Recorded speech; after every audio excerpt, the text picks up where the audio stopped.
లోకంలో ఎవరు కూడా చూపించిన ప్రేమ అది. అద్వితీయ సత్యదేవుడు అయిన నిన్నును నీవు పంపిన యేసును ఎరుగుటే నిత్య జీవమని.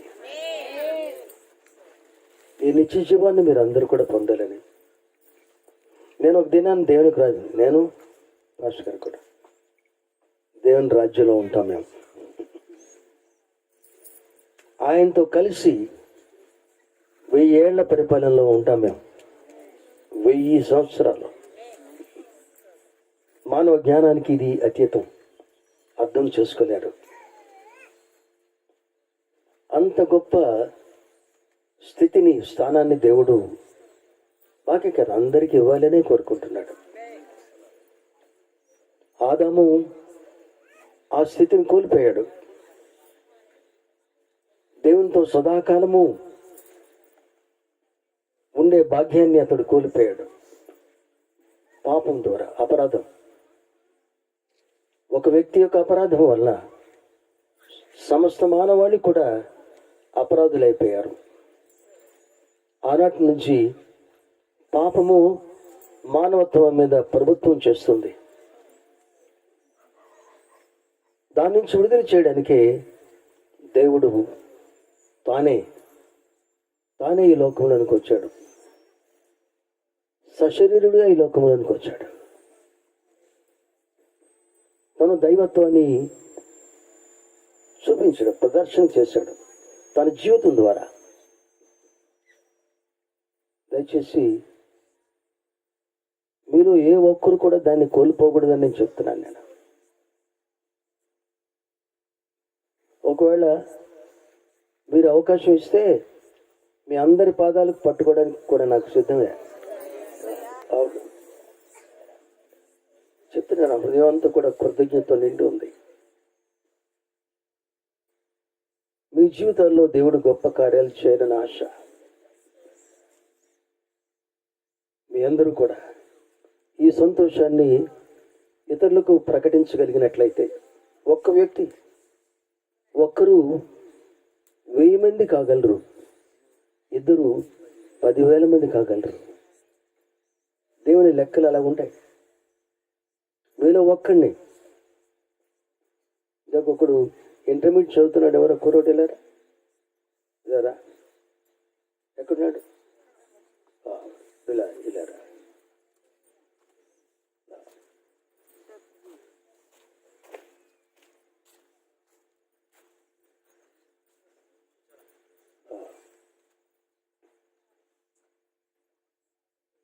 దేవుడు భవిష్యత్తులో ఏం చేయాలో చాలా మందికి అర్థం కాదు. నేను చెప్తున్నాను, దేవుడు వీడిని ఒక సేవకునిగా మార్చబోతున్నాడు.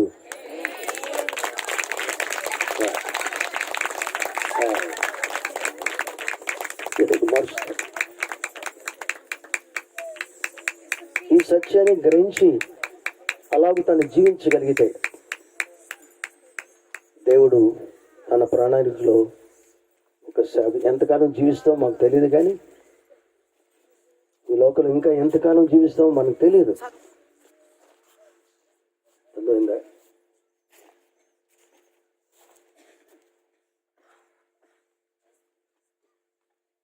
ఈ రోజు నుండి కూడా దేవుని సేవకునిగా జీవించాలని ఆశ నీకుంటే దేవుడు ఆశ్చర్యకార్యాలు చేస్తాడు.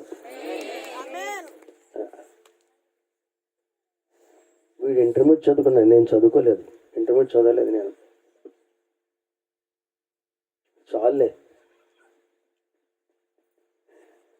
ఎంత చదివినా సరే డాక్టర్లు ఉన్నారు, ఇంజనీర్లు ఉన్నారు, ఇక ఉన్నతమైన స్థానంలో ఎంతోమంది ఉన్నారు. కానీ వారెవరికి లేని స్థానం దేవుని సేవకుడికి దేవుని ఇచ్చాడు. దేవునికి మహిమ కలుగును. ఇది తక్కువ స్థానం కాదు, ఇది చాలా ఉన్నతమైన స్థానం.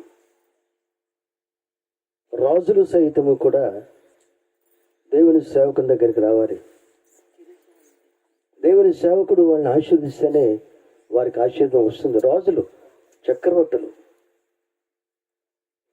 కనుక ఇదేదో తక్కువ స్థానం అని ఎవరు కూడా ఎంచకూడదు. మీకు బాగా అర్థమవుతుందని నేను చెప్పేది. Are you understanding? ఇంగ్లీష్ మీడియమా? ఓకే. కనుక దేవుని కొరకు జీవించటం అనేది, నేను ఎక్కడో మాట్లాడుతున్నాను, చాలా దగ్గర 2000-3000 మంది జనంలో మాట్లాడుతుంటే ఇలాగ ఒకడు చాలా చిన్నోడు, నేను ఒక మాట చెప్తే ఆ మాట తన జీవితం అంతా కూడా మార్చిందట. నా దగ్గరకు వచ్చాడు, మన 2 సంవత్సరాలు అయిన తర్వాత వచ్చాడు. వాడికి 9వ తారీఖున ఒక ఎగ్జామినేషన్ ఉంది, లేకపోతే నాతో వచ్చేవాడే. జీవితాన్ని మార్చగలిగే దేవుడు యేసు ప్రభువు. ఇక ఆయన వల్లే జీవించగలిగినట్లయితే మీ జీవితాలు ధన్యమవుతాయి. వీటి గురించి ఆలోచించిన అవసరం లేదు. ఏమి తిందుమో, ఏమి త్రాగుదమో, ఏమి ధరించదమో అనే విషయాల గురించి ఆలోచన చేయని అవసరం లేదు. ఆయన ఉంటే చాలును మీ జీవితానికి, మన జీవితానికి. నేను దేన్ని కోరుకోలేదు, ఏం అవసరంలా. దేవాన్ని ఉంటే నాకు చాలు. ఆకాశం ముందు నీవు తప్ప నాకు ఎవరున్నారు? నీవు నాకుండగా ఈ లోకములోనిది ఏది నాకు అక్కర్లేదు. Nothing can satisfy my soul. నన్ను తృప్తిపరచగలిగిన ఏది కూడా ఈ లోకంలో లేదు. ఆయన కలిగి ఉంటే మన జీవితాలు ధన్యములు. ఆత్మ విషయమై దీనులైన వారు ధనులని చెప్తుంది. శరీర విషయంలో కాదు, ఆత్మ విషయములో దీనులైన వారు ధనులు, పరలోక రాజ్యము వారిది. పరలోక రాజ్యం వెళ్ళడానికి మార్గం అదే. దుఃఖపడు వారు ధన్యులు, వారు ఓదార్చబడుదురు. మీ కన్నిటిని తుడిచేవాడు ఎవరంటే ఎవరు కాదు, ఆయనే మీ కన్నిటిని తుడుస్తాడు. మీ కన్నిటిని నాట్యముగా మార్చగలిగిన దేవుడు ఆయన. కనుక ఈ దినం, ఈ 2 దినాలు మీతో ఉండడం నాకు చాలా సంతోషం. నాకే కాదు, దేవుని సేవకులు తిమోతి గారు కూడా. మేము మర్చిపోము, మిమ్మల్ని మర్చిపోము.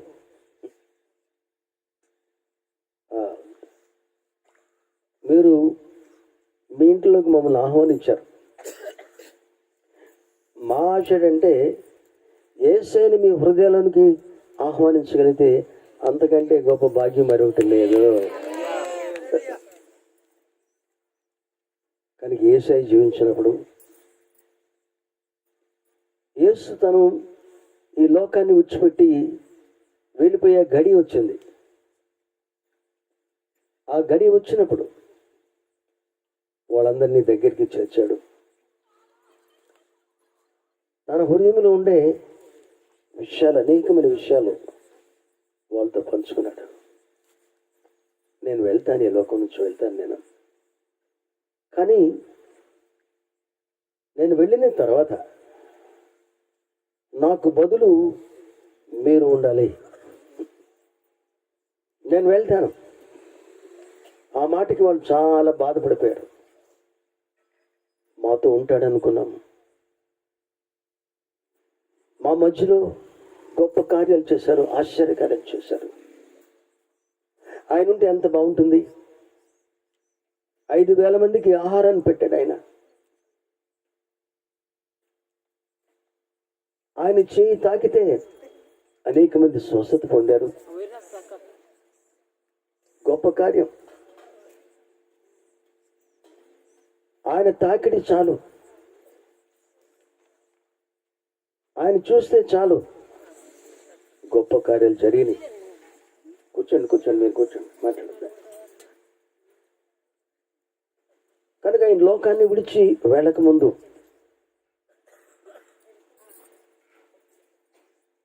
నేను అనుకుంటాను, అది చాలా బాధగా ఉంటుంది. అంతవరకు వాళ్ళతో ఉన్నాడు ఆయన. నేను వెళ్ళు గడియ వచ్చింది అని చెప్పాడు ఆయన. వాళ్ళ హృదయాల్లో చాలా కలవరం, బాధ, ఒకటి బాధ. ఈయనేమో రాజుగా ఉంటాడేమో అనుకున్నాం. ఇతర రాజుల యొక్క బానిసత్వంలో మగ్గిపోయేంతకాలం కనుక మరలా ఇంకెవరు బానిసత్వంలో ఉండాలి? మేము నీవే రాజుగా ఉండాలని కోరుకున్నాం. యూదులు కూడా చూశారు, ఇదంతా ఆశ్చర్యం అనిపింది వాళ్ళకి. ఆయన రాజు అని వాళ్ళు గ్రహించలేకపోయారు. రాజే కాదు, రాజులకు రాజు ఆయన. ఆయన is the king of glory, king of Kings. రాజులకు ఆయన రాజు ఆయన. కానీ వారు గుర్తించలేకపోయారు. ఒకరోజు వస్తుంది, ఆ రోజున ఏడుస్తారు వాళ్ళందరూ కూడా. మేము నిన్ను తృణీకరించాం, నిన్ను గురించి సరైన అవగాహన లేకపోయింది. మెస్సయ్యా నువ్వు ఎప్పుడు వస్తావు అని ఏడ్చే దినం రాబోతుంది వాళ్ళందరిలో. నేను వెళ్ళాను, ఆ దేశం వెళ్ళాను. అలాంటి దేశాన్ని ఎక్కడ చూడలేదు నేను, అలాంటి ప్రజలు ఎక్కడ చూడలేదు నేను.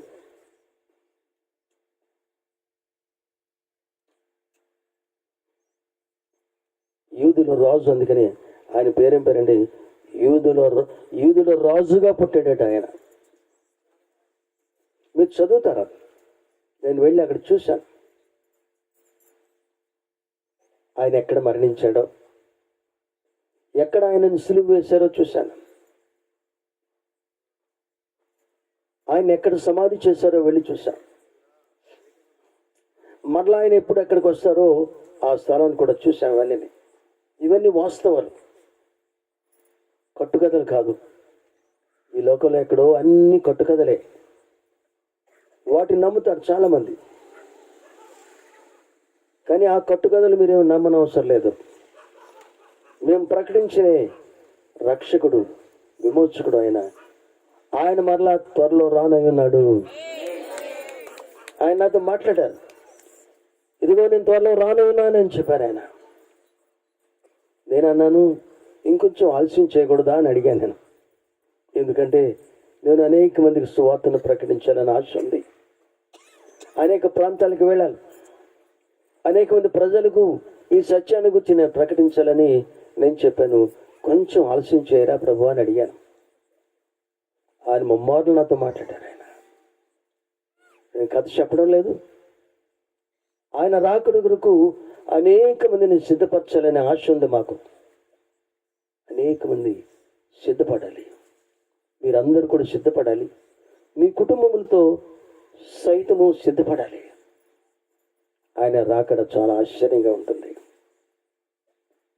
ఆయన రాకడ ప్రతి కన్ను కూడా ఆయన చూస్తుంది. ప్రవేశిస్తులో ఎవరైతే తృణీకరించారో దేవుడు వారి కనులను తెరుస్తాడు ఆ దినం. ఇక్కడైతే గుడ్డి ఎవరైనా గుడ్డి ఆయన వచ్చారట, మేము వెళ్ళాం, ఆ ఇంటికి వెళ్ళాను. ఆ కనులు తెరుస్తాడు ఒక రోజున ఆయన. అది ఆశ్చర్యం. చైర్లో ఒక ఆయన తీసుకుని వచ్చాడు, వీల్ చైర్లో. చెప్తున్నాను, వీల్ చైర్ అవసరం లేదు. ఆయన త్వరలో రానై ఉన్నాడు. ఆయన వచ్చినప్పుడు ఎవరు కూడా అస్వస్థతగా రోగులుగా ఉండాలని ఏం పని లేదు. Praise the Lord. సంపూర్ణమైన ఆరోగ్యం. అంతేకాదు, వారు జీవించిన జీవిత దినాల్లో మీకు చెప్తే ఆశ్చర్యపోతారు. నాకు 100 సంవత్సరాలు వచ్చినాయి అనుకోండి. ఆ రోజు నేను 100 సంవత్సరాలు వస్తే నేను అందరికంటే చిన్నోళ్ళలాగా ఉంటాను. నేను మీకు అర్థమైందా? 100 సంవత్సరాలు వస్తే నేనే వారందరిలో చిన్నవాడిగా కనిపిస్తాను. నేను ఆయన రాజ్యములో అంత మహిమ ఉంటుంది. దేవునికి మహిమ కలుగుతుంది. ఆ రాజ్యంలో మీరందరూ కూడా ఉండాలి. ఆయన రాజ్యంలో మీరందరూ కూడా ఉండాలి. ఆయనతో కలిసి పరిపాలనలో ఉండాలి. ఆయనతో కలిసి 1000 సంవత్సరాలు పరిపాలన చేయగలిగే గొప్ప భాగ్యాన్ని దేవుడు మనకు అనుగ్రహిస్తాడు. ఎన్ని సంవత్సరాలు? ఎన్ని తెలుసా? 1000 అంటే తెలుసా? 1000 years. అబ్బా, ఇక్కడ 100 సంవత్సరాలు జీవించలేకే బాధలు పడిపోతున్నారు. కానీ ఆనాడు 1000 సంవత్సరాలు అక్కడ కన్నీరు ఏముండదు. అక్కడ చాలా మంది కన్నీళ్ళు కార్చారు.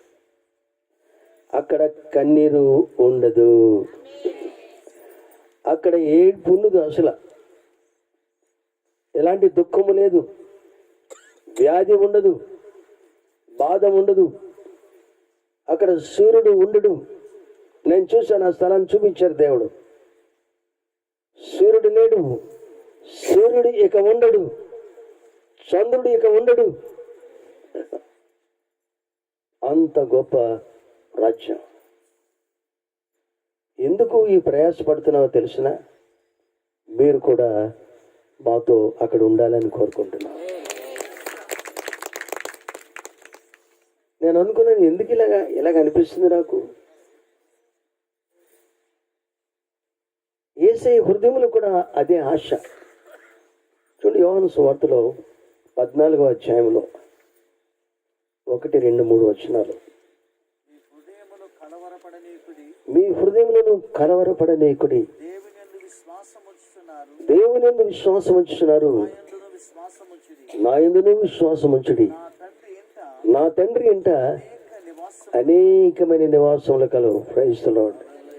ఇక్కడ కొద్దిమంది ఇంట్లోనే మిగిలిన వాళ్ళందరూ కూడా స్లాబ్డ్ హౌసెస్ ఉన్నాయి. కానీ కొద్దిమంది చిన్న చిన్న ఇళ్ళు. నేను చెప్తున్నాను, మీరు కలవరపడని అవసరం లేదు. నా తండ్రి ఇంటి అనేకమైన నివాసములు కలవు, లేనిడలని మీతో చెప్పుదును. నేను వెళ్ళి మీకు స్థలము సిద్ధపరచ, నేను ఉండు స్థలములో. ఎక్కడ? ఎవరుండు స్థలంలో?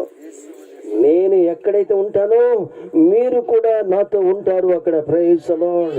హల్లెలూయా. తండ్రి ఇల్లు గొప్ప భాగ్యం చెప్తున్నాను. మీలో ప్రతి ఒక్క